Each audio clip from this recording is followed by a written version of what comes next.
여러분 안녕하십니까. 우종윤의 신경연구소 오늘 5번째 시간입니다. 오늘은 좀 특별한 주제로 여러분께 강의를 드리려고 하는데요. 설명드리려고 하는데 지금까지 수술 위주로만 설명을 해왔다면 오늘은 이제 수술 후에 재활치료에 대해서 설명을 드리고 여기에 대해서는 제 혼자 깜냥이 안 돼서 좀 딸려서 재활의학과 전문의 선생님을 모셨습니다. 본탑 재활의학과의 오준호 원장님 옆자리에 같이 계십니다. 네. 안녕하십니까. 본탑 재활의학과 전문의 오준호 원장입니다. 예, 저하고는 이제 개인적인 친분으로 알고 계신 분인데 나름 이 업계에서 유명하시고 상당히 뛰어난 실력을 자랑하시는 분으로 오늘 강의 기대해 주시기 바랍니다. 저에 대해서는 이미 알고 계실 테고 오준호 원장님은 이제 강동 경희대병원 재활의학과 전임의를 거치시고 임상 강사를 하셨으며 이제 그 동안에 여러 분야에서 활동을 해오셨는데 특히 우리나라에서 이제 세 손가락 안에 꼽히는 2개의 척추 전문 병원에서 통증 재활 센터에 저희처럼 수술하는 사람들을 서포트해주는 지원해주는 역할을 하시고 그 이후에 이제 자신의 뜻을 펼치려고 현재 본탑 재활의학과 원장님으로 계시는 분이십니다. 예. 자, 오늘 말씀드릴 주제는 함께 이제 이야기를 하겠는데 제가 지금까지는 척추의 질환과 그 치료에 대해서 설명을 주로 드렸었습니다. 몇 번 되진 않았지만 근데 항상 이제 환자분들이 나중에 실제로 병원에 와서 하시는 이야기나 여기 물어보시는 이야기가 또 왜 맨날 수술만 이야기하냐, 수술만 강조하냐 이렇게 이야기를 하시는데 제가 아는 게 그거밖에 없어서 그렇습니다. 그게 전문이니까 수술에 대해서 항상 이야기를 드리는데 다른 분야도 중요합니다. 물론 의료에 있어서 모든 분야가 다 중요하기 때문에 오늘은 환자분들이 특히 궁금해하시는 척추 수술 이후의 재활에 대해서 설명을 드리고 그 중에서도 첫 번째 시간으로 오늘은 척추 디스크 수술 이후에 허리 디스크 수술 이후의 재활에 대해서 설명을 드리겠습니다. 그래서 앞으로 오늘 진행할 내용에 대해서 오 원장님께서 미리 준비를 해오셨는데 여기에 대해서 간략하게 설명 좀 부탁드립니다. 네. 이게 제가 잡은 컨셉인데요. 일단 뭐든지 사람이 이게 왜 해야 되는지 이유가 있어야지만 동기부여가 되고 그렇지 않으면은 이게 그냥 하라고 하는데 왜 해야 되는지 모르면은 사실 잘 따라하기가 좀 쉽지 않거든요. 지금 재활치료라는 게 여러분들도 많이 알고 계시고 그래서 이제 해야 된다, 많이들 한다라고는 알고 계신데 그럼 수술하고 나서 왜 재활을 해야 되는지 거기에 대해서 정확하게 설명할 수 있는 분들은 이렇게 많지 않으실 거예요. 그래서 오늘 그 부분에 대해서 해부학적인 문제, 또 수술은 어떤 과정으로 이루어지는지 그 부분 또 우정윤 원장님하고 같이 얘기를 할 거고요. 그럼 이제 그 재활의 과정, 그럼 이제 왜 해야 되는지 알았으니까 그 왜 해야 되는 이유들이 각각 있거든요. 어떤 수술이냐에 따라서 오늘은 또 수술의 일부만 또 말씀을 드릴 건데 그런 경우에 이제 어떤 종류의 치료를 우리가 이제 재활의 이런 컨셉으로 하는지 그걸 설명해 드리고 그 다음에 오늘은 이제 저희가 오늘 하려던 게 이제 그 요추의 이런 디스크 감압술, 디스크 제거술의 이후에 이제 하는 일부의 재활인데 거기서 척추 수술의 재활 치료의 방법에 대해서 구체적으로 1단계 치료에 대해서까지 오늘 설명을 해드릴 예정입니다. 네, 그래서 지금부터 간략하게 설명드리는 내용은 제가 예전에 이전 방송에서 주로 설명드렸던 내용의 반복인데 추간판 탈출증, 속칭 디스크가 생기는 이유에 대해서 이런 이유로 인해서 생기기 때문에 그리고 치료를 하는 과정 중에서 이런 문제가 발생하기 때문에 이제 어떤 이유에 의해서 재활이 필요하다 여기에 대해서 설명을 드리도록 하겠습니다. 추간판 탈출이 생기는 이유는 첫째로 사람이 나이가 들고 많이 쓰기 시작하면서 추간판의 퇴행성 변화가 생기게 됩니다. 동원찬 치닝 안녕하세요. 디스크 수술 후 운동법. 그게 지금 저희가 설명드리려고 하는 거니까 잘 들어주시길 바랍니다. 그리고 수액에 그렇게 이제 세월이 지나고 많이 사용을 하다 보면 디스크 부분이 탈수, 물기가 빠져나가게 돼서 푸석푸석하게 변하고 섬유륜이라고 디스크를 둘러싸고 있는 부분이 약해지게 되고 약해진 부분을 통해서 찢어지면서 수액이 탈출돼서 신경을 누르게 되는 게 이제 속칭 말하는 추간판 디스크 질병입니다. 그래서 해부학적으로 보면 디스크는 이렇게 추간판이라고 하는 부분은 매우 어릴 때 10살까지는 혈관이 통해요. 피가 가는데 그 이후로는 혈관이 끊어지게 됩니다. 그래서 재생이 안 되는 부분이고 그러면서 점점점 퇴행성 변화가 진행이 되게 됩니다. 그 디스크의 중요한 구조물 중에 2가지가 수액과 섬유륜인데 수액은 가운데 부분에서 허리를 받쳐주는 쿠션 역할을 하는 부분, 섬유륜은 이 수액이 밖으로 빠져나오지 못하도록 막아주는 부분입니다. 그런데 디스크가 닳는다는 것은 이렇게 보시면 건강하고 촉촉하게 물이 젖어 있고 튼튼한 상태의 디스크에서 내려앉고 갈갈이 찢어지고 푸석푸석하게 변하게 됩니다. 이렇게 퇴행성 변화가 진행하게 되면 허리를 움직일 때 힘을 제대로 못 받쳐주기 때문에 이 불안정성이 증가하게 되고, 불안정성이 증가하게 되면 우리 몸이라는 게 저절로 그걸 회복하기 위해서 노력을 하기 때문에 황색인데 뼈와 뼈 사이를 이어주는 인대가 두꺼워지고 뼈와 뼈 사이에 연결되는 추간 관절이 두꺼워집니다. 뼈가 두꺼워지게 되는데, 그렇게 되면서 점점점 길이 좁아지면 협착증이 되는 거고, 섬유륜이 찢어져서 어느 순간 수액이 터져 나오면 추간판 탈출증이 됩니다. 예, 예, 위영성님이 코멘트 주셨는데 대답 부탁드립니다. 아, 네네. 반갑습니다. 아, 윌스 병원에서 수술 받으셨다고 하셨는데 저도 거기에 있었습니다. 네네. 윌스 기념병원, 예. 나름병원 출신인데 예. 이 부분 제가 조금만 더 설명을 예. 해드리면, 이제 디스크 기능이 앞에서 우종경 원장님 말씀하신 대로 우리 이제 충격을 흡수하고 해주는 기능인데, 이제 3점 구조라고 보시면 돼요. 앞쪽에서 이제 디스크가 받쳐주고 뒤쪽에서 후관절 세 군데 포인트에서 이제 받아주는데, 앞쪽 디스크에 문제가 생기면 뒤쪽 후관절에서 또 부담이 증가하게 돼 있거든요. 그래서 이 연결이 돼 있기 때문에 앞에서 이제 문제가 뒤쪽으로 또 연결돼 있다. 뭐 그 정도 좀 추가 보충 설명해 드릴게요. 네, 저 질문에 대해서 답변을 좀 드리겠는데, 한골통님, 제가 측만증, 협착증, 디스크가 있어요. 시술이 좋을까요? 수술이 좋을까요? 예. 보통 환자분들이 여기에 대해서 많이 물어보시는데, 시술이 좋을 수도 있고 수술이 좋을 수도 있어요.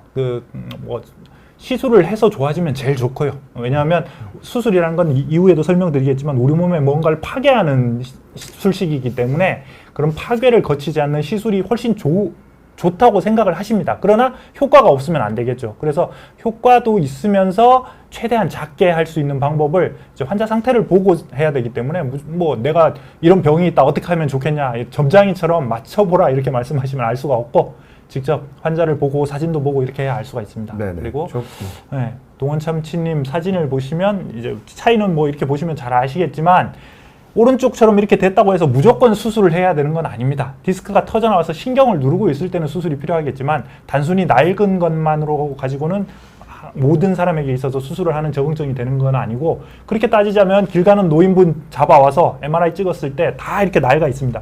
그런 분들 다 수술해야 되는 거 아닙니다. 예. 그래서 이 사진에서 보시다시피 예를 들자면 지금 맨 왼쪽에 사진이 조금 가려져 있는데, 예, 여기 디스크가 이렇게 왼쪽으로 튀어나와 있고, 정상인 상태에서는 신경이 이렇게 둥그렇게 지나가고 디스크가 뒤쪽으로 돌출된 게 없는 경우가 정상입니다. 그러나 협착증은 이렇게 신경이 지나가는 신경 길이 좁아진 상태를 협착증이라고 합니다.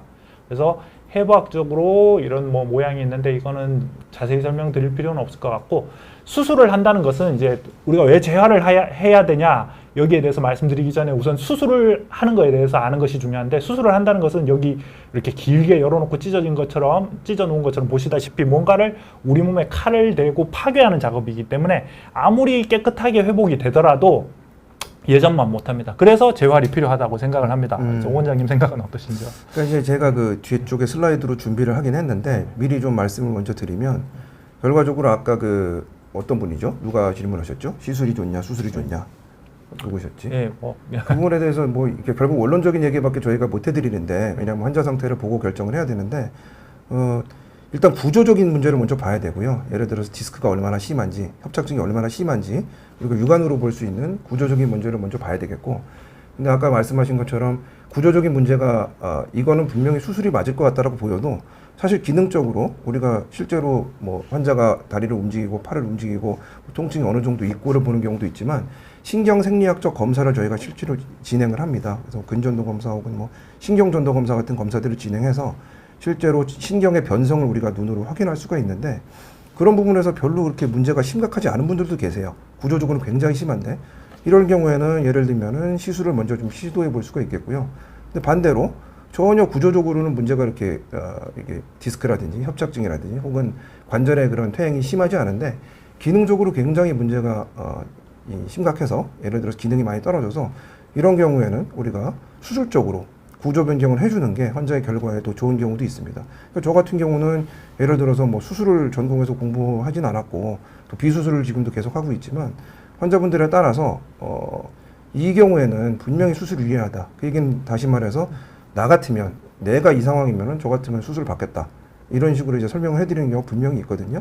그런 부분에 있어서는 여러 전문가들, 뭐 우종윤 선생님 같이 수술 잘하시는 분들도 좋겠고, 또 뭐 예를 들면 저같이 약간 이제 특수한 필드에 좀 있는 건데 재활학과 전문의 중에 이렇게 수술병원에서 오래 근무하고 또 이렇게 수술 환자들을 또 여러 번 수술하는 외과 선생님들하고 같이 이게 본 선생님들이 일부 그런 또 있거든요. 그런 선생님들하고 좀 상의를 해보시면 좀 본인들이 원하는 또 궁금했던 부분에 대해서 좀 답을 얻을 수 있을 수도 있다 생각을 합니다. 그런 경우에 있어서 저는 이제 환자분들이 가끔 질문을 예. 하시다가 네네. 마지막에 가서 질문하시는 게 이래요. 당신 어머니면 수술하겠느냐? 그렇죠. 혹은 뭐 거기에 대해서 맞습니다. 제 나름대로 네. 생각을 말씀드리면 이제 동의하시는 경우가 많더라고요. 저는 예 맞습니다. 아까 제가 드렸던 말씀하고 비슷한 맥락인데 저는 뭐 어머님, 아버님도 물론 여담으로 여기서 또 한 가지 말씀드리면 사실 저희 아버지 수술해 주신 의사 선생님이시거든요. 우준 원장님이. 그러니까 뭐 지금 환자 보호자와 수술 의사의 관계이기도 합니다. 저희는. 그래서 뭐 그렇다면 저도 이 아무한테나 수술 맡기지 않겠죠. 그리고 또 수술이 필요 없는데 수술하지도 않을 거고요. 그런 식으로 이제 그때 그 좀 잘 아는 선생님들하고 상의를 하시다 보면 수술이냐 시술이냐 결론을 내릴 수 있을 것 같습니다. 예, 뒤에서 뭐 설명드릴 수 있는 내용인 것 같은데 위영성님이 질문하신 게 예, 예. 저보다는 오 원장님이 예. 대답해 주시는 게 나으실 것 같습니다. 저는 수술을 받고 허리 강화하려고 역도를 10년 동안 했다. 네. 그런데 역도하는 게 수술한 부위에 크게 안 좋을까요, 좋을까요에 대해서 물어보시는데 저는 운동이 이제 네네네. 어떤지. 자, 일단 이 줄만 딱 두 줄, 저희한테 지금 두 줄로 질문이 보이는데 저것만 갖고 우리가 사실관계를 좀 추론을 해보면 역도를 이미 하고 계시잖아요. 그런데 어느 정도 근육을 우리가 이제 제가 뒤에서 설명해 드릴 건데 근육을 쓰는 방법이 있어요. 여러분들 어떤 운동을 하시든 간에 이 시퀀스, 한마디로 근육과 관절과 몸을 쓰는 순서가 중요한데 예를 들어서 야구를 한다 그러면 공을 던진다고 하면은 하체로 먼저 발을 딛고 허리가 돌아가고 어깨가 나오고 팔꿈치가 구부리고 손목이 펴지고 마지막에 손가락을 튕겨서 이제 공을 던지잖아요. 그것처럼 역도도 마찬가지입니다. 뭐 허리에 이제 큰 근육이 있다고 그것만 쓰는 게 아니라 맨 안쪽에 있는 근육부터 순서대로 힘을 써야 되는데 역도를 10년 한다는 얘기는 이미 그게 어느 정도 해결이 되신 분이에요, 저분은. 그래서 본인의 그 리프팅 능력을 너무 초과하는 그런 무게라든지 아니면 과한 반복만 하지 않으신다 그러면 지금 하시는 게 저는 좋다고 이 줄문만 갖고는 좋다고 오히려 감히 말씀드릴 수 있을 것 같아요. 네. 그리고 빼뺀뽀뽀님 척추가 안 좋은 것도 유전적 요인이 강할까요? 유전적 요인이 분명히 있습니다. 어머니가 디스크 터졌는데 내 딸도 터졌어요. 이렇게 말씀해서 오시는 분들 외래에서 많고요. 뭐 평생 노가다 하면서 살아도 허리 깨끗하시고 튼튼하신 분들도 계십니다. 이제 그리고 해피바이러스님 저희 남편은 30대 초반인데 허리 디스크 판정을 받았습니다. 이렇게 나이 어린 사람도 수술을 하나요? 제가 15살짜리도 수술해 본 적 있습니다. 더 어린 사람도 합니다. 꽃길만 걷는다님, 허리 디스크가 있으면 수술하는 비율이 얼마나 될까요? 지금 이제 저희 경험만 가지고 말씀드리는 거는 이건 어렵고 이건 이제 논문이라는 게 있어요. 전 세계적으로 사람들이 연구한 결과를 모아서 발표하는 건데 거기에 보면 이제 정확하게 대략적인 비율을 알 수 있겠지만 거기에 대해서 나중에 제가 공부해서 말씀드리도록 하겠습니다. 이건 이제 모르겠어요. 뭔 큰 그림을 가지고 숨기셨는지 모르겠는데 사실 다 알고 계시거든요, 우정 선생님. 그 디스크가 있을 때 우리가 실제로 수술하는 비율은 10% 미만이라고 보시면 됩니다. 이거는 뭐 제가 비수술하는 의사라 얘기하는 게 아니라 그냥 이제 수술하신 선생님들이 본인들의 그런 환자 풀을 가지고 벌써 수십 년 동안 다 연구가 돼 있는 거고 이 부분에 근데 이제 우리가 저희 같이 좀 어느 정도 이제 이 환자분 상태가 진행이 됐거나 좀 심한 분들 있는 경우에만 오게 되니까 이런 경우에 저희를 찾아오시는 분들 중에는 수술 비율이 굉장히 높아지죠. 그렇지만 전체적인 허리 디스크 환자군에서는 수술을 받는 비율이 그렇게 높지는 않습니다. 자, 저 빨리 조금 진행을 하겠는데요. 스말보이님이 추간판 탈출증 양방향 내시경 수술 받으셨다고 하는데 이후 관리법을 앞으로 설명드릴 겁니다. 이제 끝까지 들어봐 주시고요. 추간판 절제술 이제 수술에 대해서 설명을 먼저 드리겠는데 수술을 한다는 것은 이렇게 보시는 것처럼 이 뭐 영어로 적혀 있어서 정확히 아실 필요는 없는데 우리 허리 등 허리에 있는 여러 개의 근육을 순서대로 차례차례 쪼개고 들어가는 작업입니다. 물론 이제 수술 방법에 따라서 다르고 요즘은 내시경 수술도 하기 때문에 이게 딱 고정되어 있는 것은 아니지만 그 근육을 찝고 들어가서 그리고 또 뼈가 뒤쪽에 있는 뼈 후궁이라고 하는데 이 후궁이 신경을 보호하기 위해서 덮고 있는데 덮고 있으면 속에 신경이 보이지 않기 때문에 신경을 보기 위해서 후궁을 어느 정도 제거를 해요. 수술 방법에 따라서 다르지만 제거해서 속이 보이게 하고 난 이후에 일반적으로 디스크 수술, 추간판 제거술 같은 경우에는 후궁의 한쪽, 뭐 양쪽이면 양쪽을 다 하겠지만 한쪽을 요만큼 정도 제거를 하는 수술을 합니다. 제거를 하는 작업을 하게 됩니다.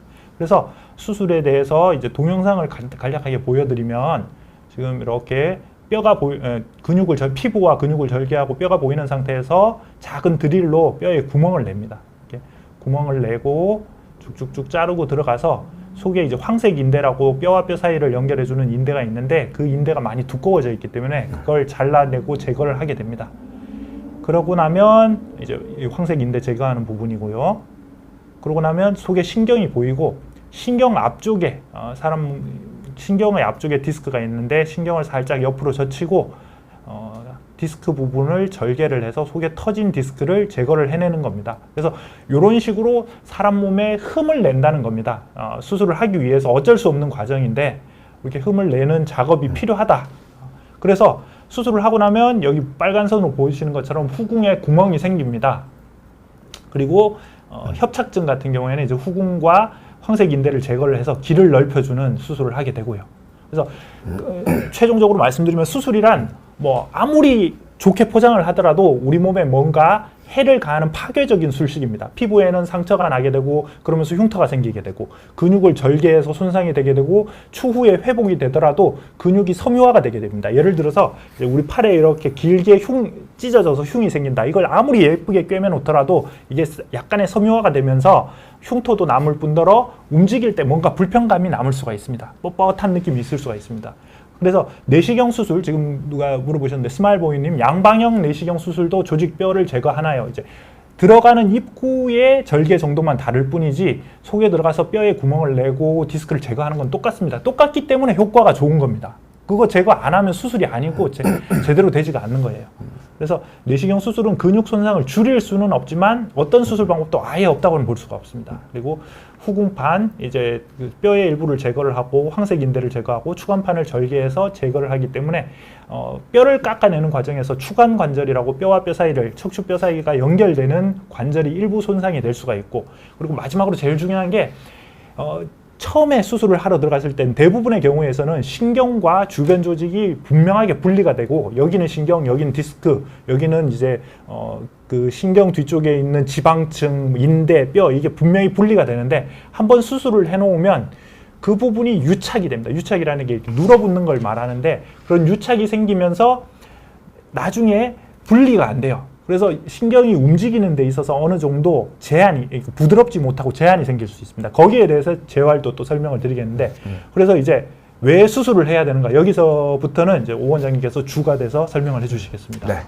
그 앞서 말씀드린 이제 수술 과정에 대해서 한 번 더 복기를 하자면, 일단은 수술이 이제 파괴적 술식이라고 얘기하셨잖아요. 저는 이제 구조 변경이라고 이제 표현을 하고 싶은데, 우리가 이제 원하는 목적이 있어서 이렇게 이제 보통 이제 잘못된 구조겠죠. 이미 이제 변경되고 뭔가 손상된 구조를 다시 다른 구조로 고쳐서 우리가 원하는 기능을 다시 회복하는 게 목적이겠죠. 그런데 이제 재활을 하려면 1번이 일단 수술 후 통증이 잘 돼야, 통증 관리가 잘 돼야 됩니다. 아파 죽겠는데 뭐 이렇게 하세요, 저렇게 하세요, 이게 맞아요, 저게 맞아요. 아니, 네가 해보라는 얘기가 절로 나옵니다. 왜냐하면 보통 어떤 선생님들 보면은 이런 운동이 좋습니다. 혹은 뭐 바른 자세가 뭐 최고입니다라고 얘기하시는데, 아니 아파서 그 자세를 못 하는데 어떻게 하겠어요. 그러니까 일단은 어떤 경우에도 통증을 효과적으로 조절하고 관리해 드리는 게 1번이 되겠고요. 네, 통증의 한 90%는 저희한테 맡기시고요. 수술하는 사람한테 맡기시고. 제가 100%는 장담드리지 못하지만 예. 이것도 이제 이거 아주 좋게 치고 들어오셨는데, 사실은 이제 수술이 필요할 정도의 통증은 우정 선생님 말대로, 원장님 말씀대로 이 수술을 꼭 해야 됩니다. 왜냐하면 어떤 방법을 동원해도 통증이 조절이 안 될 때는 수술이라는 방법을 동원해서라도 이 구조를 변경시켜서 통증을 관리를 해야 되고요.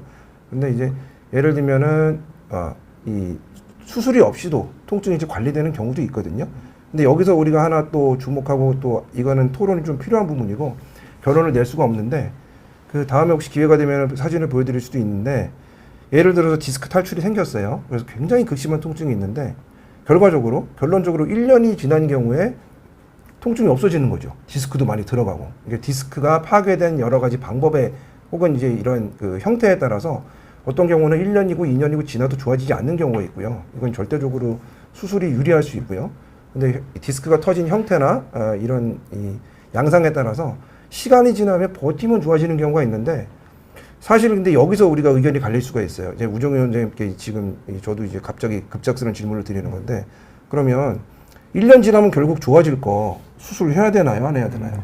자, 1년 지나서 좋아진다고 장담을 할 수가 없어요. 그래서 저는 환자분들한테 말씀드린 게 제가 무조건 수술만 권하는 사람이 아니고 네네. 이제 뭐 저도 신경차단술이라든지 여러 가지 치료를 많이 하고 환자분들한테 처음부터 수술을 권유를 드리지는 않는데 이런 치료를 해봐서 당신이 통증 조절이 안 되고 힘들면 그냥 차라리 속 시원하게 수술하시고 견딜만 하면 버티는 데까지 버텨보세요. 좋아지는 경우가 종종 있습니다.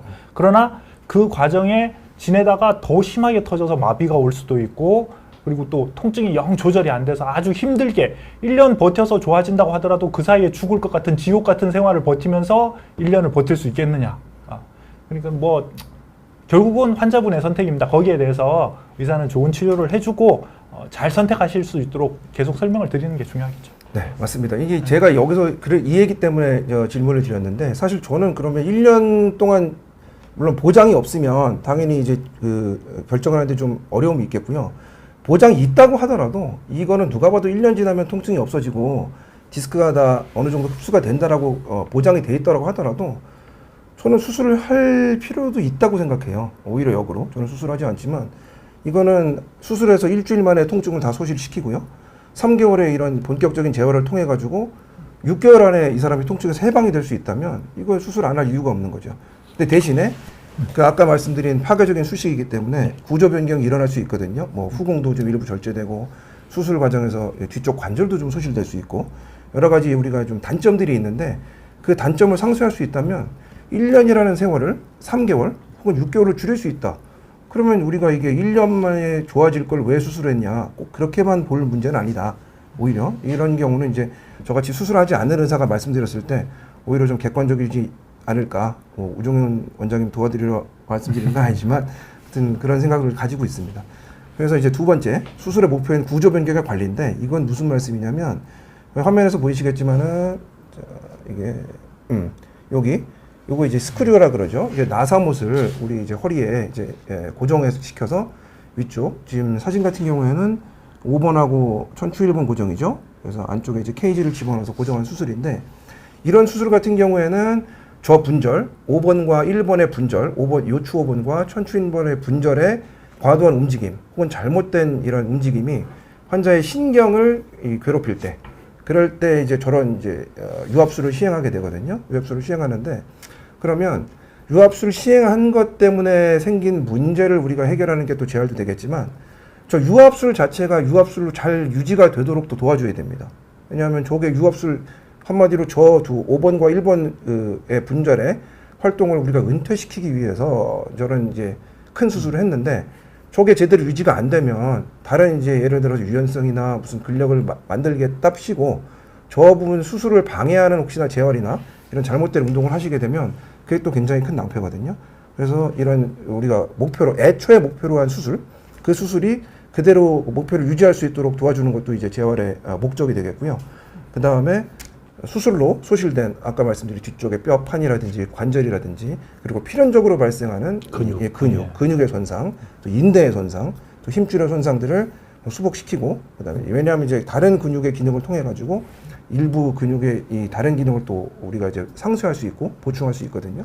그리고 강화시켜주고 또 그걸 통해 가지고 추가적인 손상, 이제 한쪽이 이제 길이 막히고 나면 다른 쪽에서 또 움직임이 늘어나는데 그로 인한 손상을 또 예방하고 또 다시 보충해 줄 수 있는 그런 기능들을 우리 재활 치료의 목적으로 보시면 되겠습니다. 그리고 그를 통해서 일상생활로 다시 복귀하고 직업활동 복귀하고. 근데 우리가 이 타임 스케일을 볼 때 수술 이후의 재활이 유리할 수 있다. 그거는 뭐 제가 비수술의 의사지만 절대 부정하지 않습니다. 네, 자 질문을 잠깐 보겠는데요. 스마일보이님 질문하신 거에 대해서는 향후에 설명드릴 수 있도록 하고요.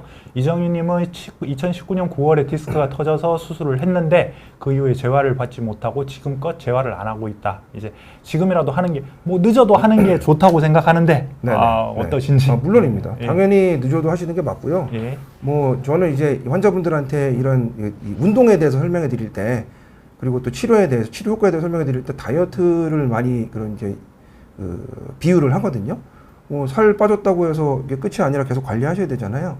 그리고 뭐 지금 다이어트 붙었다 그래서 다음에 다이어트 안 되는 거 아니듯이 언제든지 필요한 우리가 기능이나 운동을 이제 획득하기 위해서 재활은 언제 시작하셔도 뭐 늦지 않습니다. 자, 그리고 윤희님이 질문하신 내용에 디스크 탈출로 방사통이 있고 이분은 수술은 안 하신 것 같아요. 스테로이드 주사 맞고 약 먹고 신경차단술, 스테로이드 주사가 그건데 그리고 많이 좋아진 상태에서 물리치료 받고 있고 뭐 여러 가지 치료하고 계신데 운동을 할 때 어떤 운동은 통증이 생기고 어떤 운동은 괜찮고 이렇게 하는데 나에게 맞는 재활 운동만 하면 되느냐?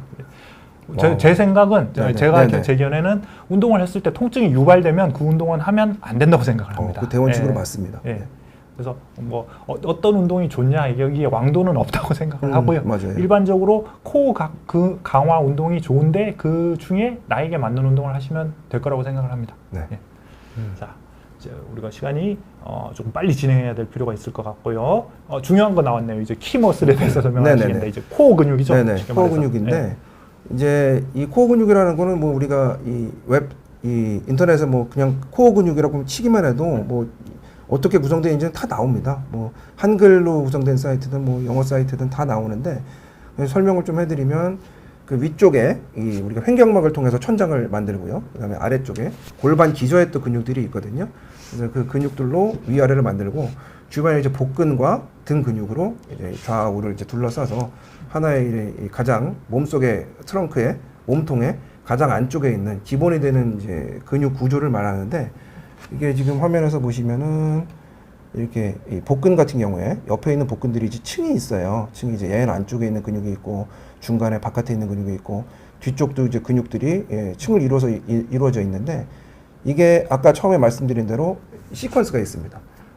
좀 더 구체적으로 말씀드리면 안쪽에 있는 근육부터 수축을 시작해서 바깥쪽으로 착착착 마치 우리 뭐 아코디언이나 뭐 무슨 동물들 공작새가 무슨 저거를 펼치듯이 차자작 이렇게 이 순서대로 우리가 머슬이 그러니까 근육이 수축을 하면서 힘을 받아줘야 되는데 우리 연구에 따르면 이거 벌써 수십 년 전에 연구가 다 끝난 내용인데 한 번 허리가 아팠던 문제가 생긴 사람들 뭐 수술이든 아니든 뭐 수술같이 큰 문제는 당연하고요. 수술처럼 큰 이벤트를 겪지 않은 분들도 요통을 겪어서 한마디로 요통을 겪을 때는 이렇게 이런저런 방법으로 사람이 그 요통이 발생하는 원인이라든지 자세라든지 이런 걸 피하게 돼 있거든요. 그러다 보면 시퀀스가 깨져버려요. 그래서 우리가 다 아까 말씀드린 신경생리학적 검사들로 검사를 하고 또 요새는 또 초음파로도 근육의 수축을 확인할 수가 있거든요. 확인해 보면 이런 이제 허리에 요통에 이벤트가 있는 분들은 시퀀스가 다 깨져 있습니다. 그래서 재활치료의 목표는 이런 깨져 있는 시퀀스를 다시 발부터 딛고 허리, 팔, 손가락으로 공을 던질 수 있게 그걸 다시 복원해 주는 과정이라고 이렇게 보시면 되겠습니다. 자, 제가 여기서 잠깐 끼어들겠는데 그리고 제가 외래에서 환자분들한테 설명을 드리다 보면 허리 근육 강화 운동 하세요 이렇게 하면 코어 근육을 강조하게 되는데 환자분들이 이제 허리가 안 아픈 운동 이렇게 이야기하시면 항상 등 허리 근육만 집중을 하십니다. 근데 맞습니다. 코어 근육이라는 게 뭐 이런 복잡한 이름의 여러 가지 근육을 차지하고 있어라도 간단하게 세 개로 나누어서 복근, 그다음에 등허리 근육, 엉덩이 근육이잖아요. 그런데 엉덩이 근육, 글루티우스 당연히 엉덩이 근육은 이제 맞아요. 이제 네. 엉덩이 근육이 들어가고요. 우리가 이제 핵심을 아까 말씀드린 그런 이제 텐트에서는 빠져 있는데 사실은 이제 그 세컨더리하게 코어에 포함되고요. 엉덩이 근육만큼 또 중요한 근육도 없습니다. 그렇게 들어가는데. 일반적으로 환자분들은 이제 허리 튼튼하게 해야 된다 그러면 주구장창 윗몸 일으키기만 하세요. 허리 근육 튼튼하게 해야 된다. 역기 들고. 그게 중요한 게 아니라 복근과 엉덩이 근육도 상당히 중요하다. 사실은 이제 상당히 중요한 정도가 아니라 그게 훨씬 더 중요하죠. 훨씬 더 중요하고 그래서 이 뒷부분에 그림을 보면서 좀 설명을 해드리겠습니다. 그래서 그러면 이제 그 왜 해야 되는지 알았으니까 이제 뭘 해야 되느냐인데 이제 이 움직임, 모빌리티 엑서사이즈, 당연히 이제 움직임을 정상화시키는 과정을 우리가 추구를 해야 되겠고요. 그리고 안정된 코어 근육을 포함한 모든 근육들이 안정된 자세에서 안정된 자세로 수축하고 안정된 상태로 이완하고 또 서로 코디네이션 할 수 있게. 되도록이면 한글로 좀. 아, 그렇죠. 이게 제가 이제 방송이 처음이라 죄송합니다. 그러니까 서로 협조하고 협동하고 협응할 수 있게 그렇게 운동을 좀 해줘야 되겠고요.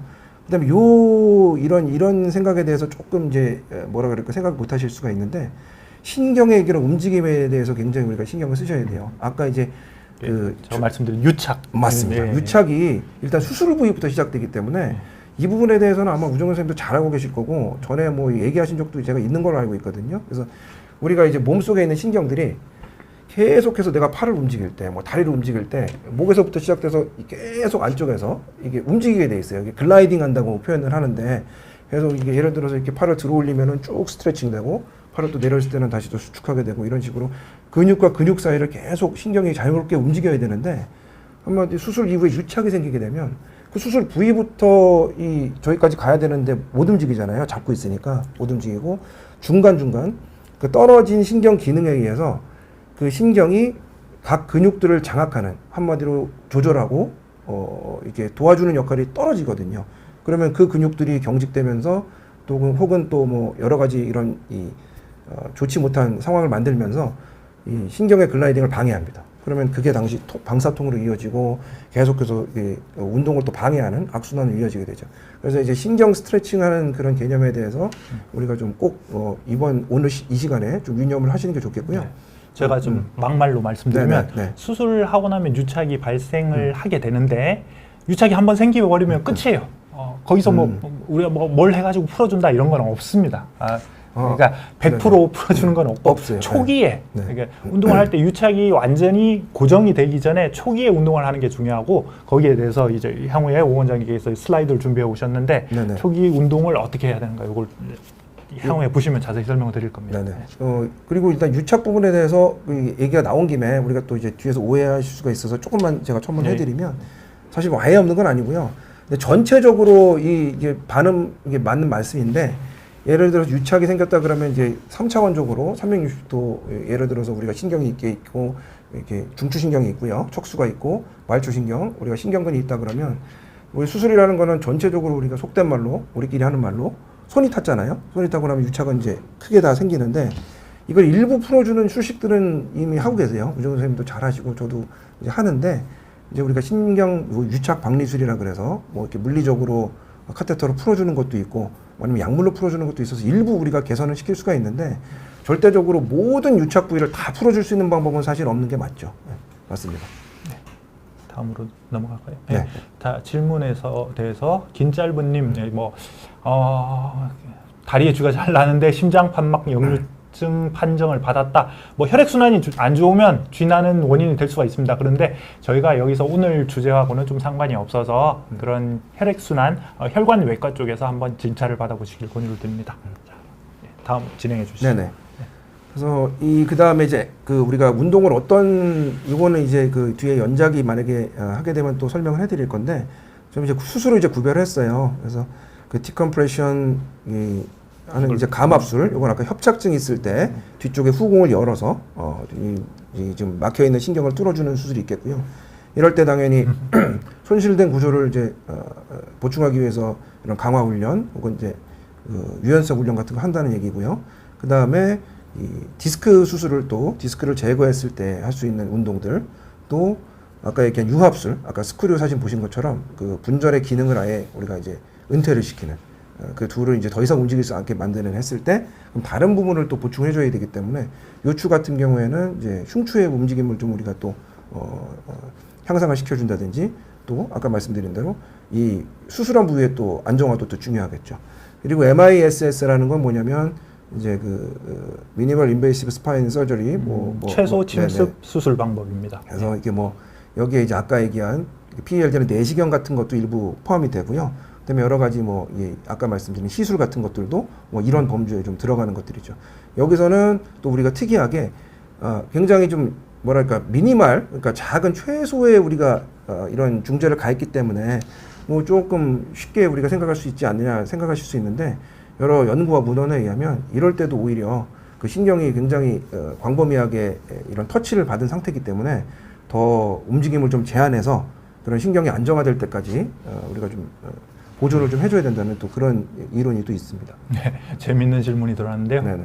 저희 병원 원장님이신 남기세 원장님께서 수술 후 재활이 중요하지만 더 중요한 것은 실력 있는 의사에게 수술을 받는 것이죠. 뭐 1차적인 거는 당연히 그건데 네네. 원장님께서 저런 말씀하시는 것은 누워서 향수 뿌리는 일인 것 같습니다. 네, 네네. 그냥 넘어가도록 하겠어요. 여기서는 더 이상 저는 코멘트. 아까 이미 말씀드렸지만 네. 그 저희 아버지 수술하신 네. 그 이벤트로 가름하겠습니다. 대답을. 네. 예, 그리고 아다지오님 디스크 수술한 지 7년이 지났는데 유착을 풀어주지 않으면 나중에 어떤 안 좋은 점이 생기나요?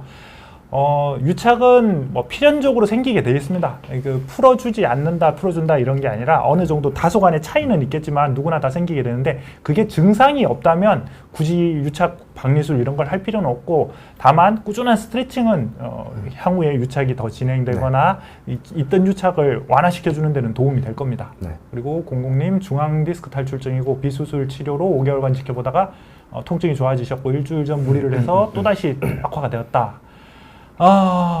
중앙 디스크 탈출, 이 터진 탈출 부위에 따라서 자연 치유 확률이 다른 건 아니고요.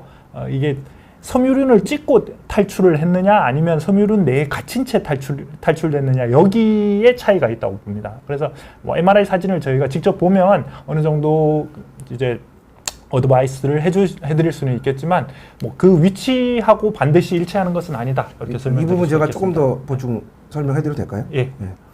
그 이제 결과적으로 설명을 하셨는데 섬유륜이라고 겉에 딱딱한 부분이 있고 안에 수액이라고 해서 부드러운 부분이 있는데 사실 막 디스크가 터져서 정말 막 우리가 속된 말로 죽을 것 같은 통증이 있는 건 대부분 섬유륜이 터지면서 수액이 나왔을 때 엄청난 자극이 왔을 때가 더 힘들거든요. 근데 사실 이런 부분은 아까 말씀하셨지만 그 터져 나온 수액은 흡수가 오히려 잘 돼요. 그래서 결과적으로는 결과가 더 좋을 수가 있는데 그 섬유륜이 깨지지 않은 경우에는 그 통증이나 이런 증상 자체가 당장에는 격심하지가 않은데 오히려 이게 다시 흡수되는데 조금 한계가 있을 수가 있습니다. 그래서 이 지금 말씀하신 지금 공공님 같은 경우에는 아마 섬유륜이 뭐 찢어지지 않은 경우일 수 있겠죠. 그런 만약에 그렇다고 한다면 그 여기서 우리가 할 수 있는 부분이 그 자극은 자극의 부분, 그러니까 신경을 튀어나온 디스크가 자극해서 생긴 증상은 어느 정도 컨트롤이 잘 되신 것 같은데 다시 증상이 생겼다는 건 요 지금 질문 4줄 혹은 5줄 가지고 제가 추론해 보건데 그 필요한 근육들과 이런 구조들이 강화하는 데는 아직까지 좀 미흡하지 않았나 그런 생각을 하고 충분한 재활과 운동을 통해 가지고 아마 더 증상을 또 감경시키고 또 회복시킬 수도 있을 거라고 생각을 합니다. 자, 환자분들이 수술 후 재발이 두려워서 허리 움직임을 줄이려고 하신다. 뭐 나중에 이야기 들어보면 한 달 동안 집에서 누워만 있었다 이런 분들도 계세요. 그런 당연한 이야기고 네네. 제가 이제 수술 후 며칠부터 어떤 운동을 하도 일단 걷는 운동은 수술 직후부터 바로 힘이 닿는 대로 열심히 하시길 권유를 드립니다. 그리고 허리 그 이후의 수술 방법에 대해서 설명드리기 위한 게 오늘 내용이고요. 네. 그리고 허리를 쓰는 관절 운동 자체는 좀 되도록이면 뭐 한 달 이후, 4주 이후로 미루는 것이고 내시경 수술, 현미경 수술, 유압술 등에 따라서 다른데 일단 현재까지로는 내시경 수술과 현미경 수술을 똑같은 카테고리 안에서 똑같은 적응증 안에서 저는 설명을 드리고 있고 유압술은 다음번 강의 때 이제 설명을 드리도록 맞습니다. 하겠습니다. 자, 그래서 이제 중심 내용 재활에 대해서 설명을 해주시죠. 네. 그 12분 정도 남았습니다. 그 이제 어떻게 부분인데 이제 왜 하는지 설명해 드렸죠. 그리고 무엇을 하는지 좀 설명을 해 드렸고 좀 어떻게 하느냐. 오늘은 진짜 1단계 페이즈 1 한마디로 1단계에서 우리가 이제 이 변경된 구조와 또 신경들을 좀 보호해 주는 그런 시기에 대해서 좀 할 수 있는 운동들을 설명해 드릴 거고요.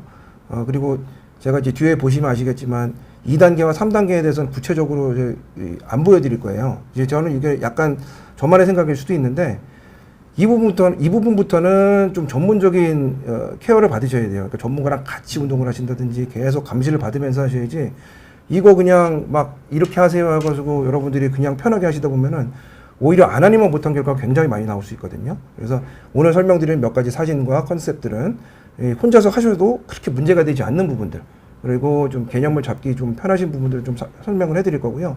2번하고 3번 같은 경우에는 이런 이유에서 이런 한다는 제가 이따가 설명드리겠지만 구체적인 모습이나 그런 건 일부러 좀 안 보여드리려고 하고 있어요. 네. 네. 그래서 일단 이제 방금 전에 네네. 말씀하신 걸 요약해서 설명드리면 이제 재활 치료가 1단계, 2단계, 3단계로 나눠지는데 1단계는 처음에 좀 최대한 보존하는 시기, 많이 맞습니다. 사용하지 않는 시기. 2단계는 기능을 회복하기 위해서 좀 운동을 본격적으로 시작하는 시기이고, 마지막 3단계는 힘을 키우는 시기라고 보면 되겠습니까? 맞습니다. 그래서 1단계부터. 네. 1단계는 당연히 이제 상처 관리고요. 사실 지금 우리 의료 수준으로 보면 너무 뭐 이제 완벽해서 지금 뭐 그 무균 시설이라든지 무균의 술기라든지 뭐 의료 기기라든지 아니면 항생제 모든 부분이 너무 완벽해서 사실 이거를 사람이 지금은 하고 있지만 그대로 우리 공상과학 영화에서 보듯이 나중에 기계와 컴퓨터에 맡겨도 이 프로세스 그대로 맡겨도 아무 문제가 없을 정도로 거의 완벽하거든요. 그래서 많이 좀 이슈가 안 되는 부분이 있는데 사실은 상처 관리가 제일 중요하죠. 수술했는데 상처 관리가 안 되면 뭐 어떤 것도 뭐 할 수 없고요. 상처 관리를 제일 잘 받으시는 게 제일 중요하고, 그런 의미에서 지금 뭐 이제 큰 뭐 수술을 많이 하시는 큰 병원들은 꼭 규모에 상관없이 굉장히 상처 관리에 있어서는 이제 우리나라 의료 수준에서는 잘 되고 있기 때문에 뭐 큰 걱정 안 하셔도 될 것 같고, 그 다음에 통증 관리 이 부분에 있어서는 좀 이제 물론 이제 저도 책임이 있는 분야고 또 수술하신 선생님들도 사실은 수술이 잘 돼야 통증 관리가 되는 게 맞습니다. 아무리 뭐 뒤에서 잘해봐야 수술이 우리가 원하는 만큼, 그러니까 의사들이 원하는 만큼 이만큼은 수술했어야 되는데 그래서 그거에 맞게 수술이 안 돼 있으면 뒤에서 아무리 열심히 하려고 해도 안 되는 거고, 이거는 뭐 제가 제 눈으로 이제 저도 보고 있지만 뭐 말씀은 못 드리죠. 수술이 90% 먹고 나온다 맞습니다. 생각하시면 그러니까 수술을 잘 하셔야 됩니다. 그런데 이제 그러면 수술이 잘 됐다는 전제하에서 그럼에도 불구하고 이제 통증은 생길 수밖에 없는데, 그럴 때 어떤 컨셉을 가지고 또 어떤 술기와 또 어떤 방법을 가지고 통증 관리를 하시느냐에 따라서 또 결과가 좀 달라질 수 있어요. 이 부분은 제가 알아서 해드리는 부분이고요. 그 다음에 이제 여기서부터 이제 환자분들이 하셔야 되는 운동이 부분인데, 호흡 운동 하는 방법 좀 가르쳐 드릴 거고, 그리고 호흡 운동과 코어 운동을 연결시켜서 좀 보여드릴 거고요. 신경 스트레칭 하는 방법 간단하게 좀 보여드리도록 하겠습니다. 1번은 이제 복부 압력 조절. 요거는 이제 스스로 하시는 부분은 아니고, 이게 누워 있는 게 환자, 이제 손이 이제 치료사의 손이라고 보시면 돼요. 이제 배꼽 위의 근육들 이제 풀어주는, 마사지에서 풀어주는 방법, 그 장면이고, 같은 사진처럼 보이시지만 사실은 1, 2cm 차이 나는 사진입니다. 배꼽 아래에서 또 앞에 있는 복근 풀어주는 거고, 또 횡격막 쪽으로 풀어주는 사진 보실 수가 있고, 다음이요. 그리고 이제 허리 통증을 보는 데 있어서 이게 이 소아스라고 장요근이라고 하는데, 요추 1번부터죠. 쭉 하나씩 연결이 돼서 다리 들어올리는 것까지 쭉 연결된 근육이 있거든요. 굉장히 긴 근육이 있습니다. 안심이죠, 네, 안심. 예. 저는 이제 저 방송으로 부족하면서 얘기 안 하려고 그랬는데 안심 맞고요. 안심 우리가 이제 이 뭐랄까 다른 이제 동물의 이런 부위를 얘기할 때 뭐 안심, 등심 얘기하는데, 안심 보시면은 동그랗잖아요. 동그랗게 나오는데 거기에 이제 길게 이렇게 실린더 쉐입 원통 모양으로 이제 구조가 이루어져 있거든요. 그래서 이제 어떤 부분은 굵고 어떤 부분은 얇고 이렇게 돼 있죠. 그게 이제 허리부터 아래 다리까지 쭉 연결되어 있는 근육인데, 이 근육이 굉장히 많은 역할을 합니다. 이 근육이 텐션이 얼마나 되느냐, 얼마나 강화되어 있느냐, 굵게 유지가 잘 되고 있느냐, 아니면 다 얇게 퇴축이 되어 버렸느냐, 이런 부분을 우리가 볼 수 있는데, 이 휴전 서저리, 한마디 유압수를 하게 돼가지고 허리 움직임이 제한을 받게 되면 사실 허리 뒤쪽 근육도 문제지만 장요근도 굉장히 우리가 트레이닝 하는데 좀 제한을 받을 수밖에 없거든요.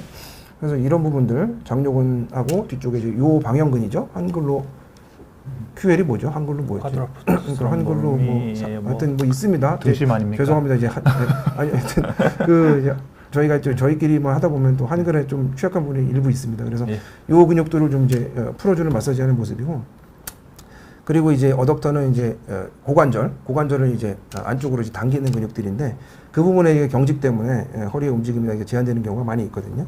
이 부분도 꼭 우리가 스트레칭을 꼭 해주셔야 됩니다. 그리고 이제 뒤쪽, 아까 이제 그 뒤쪽 글루테우스라고 엉덩이 근육 말씀하셨잖아요. 엉덩이 근육에 대해서는 스트레칭 부분도 이제 반드시 우리가 참고하셔야 되고, 밑에 이제 마이오파시알 릴리즈라는 건 뭐냐면 근육과 근육 사이에 이제 근막이 있어요. 이 부위에서도 우리가 말씀드린 유착이 생길 수가 있는데, 이 부분을 풀어드리는 방법. 여러 가지 방법. 이 앞서 말씀드린 모든 스트레칭은 지금 사람 손으로 하는 모습을 보여드렸지만 사람 손으로 부족하다 그러면 물리적으로 우리가 충격파라는 이게 일종의 이런 이런 이제 물리적인 원리를 이용해서 하는 기구가 있는데 그걸 통해 가지고 또 우리가 이제 과경직된 사람 손으로 풀 수 없는 근육을 또 풀 수 있는 방법도 있고요. 또 거기서 더 나아가서 그것도 안 된다 그러면 주사 바늘을 이용해서 물리적으로 근육을 풀어주는 그런 이제 방법도 있습니다. 어쨌든 지금 여기서 지금 사진에서 보여드리는 그 근육들을 풀어주는 게 1단계로 꼭 필요하다. 그리고 그 이제 다섯 번째로 표현이 되어 있는데 이제 호흡 운동이거든요. 호흡 운동이라는 거는 우리가 복식 호흡이라고 얘기하잖아요. 6분밖에 안 남은 겁니까? 네. 네. 그래서 이거 일단 빨리 설명을 해드릴게요.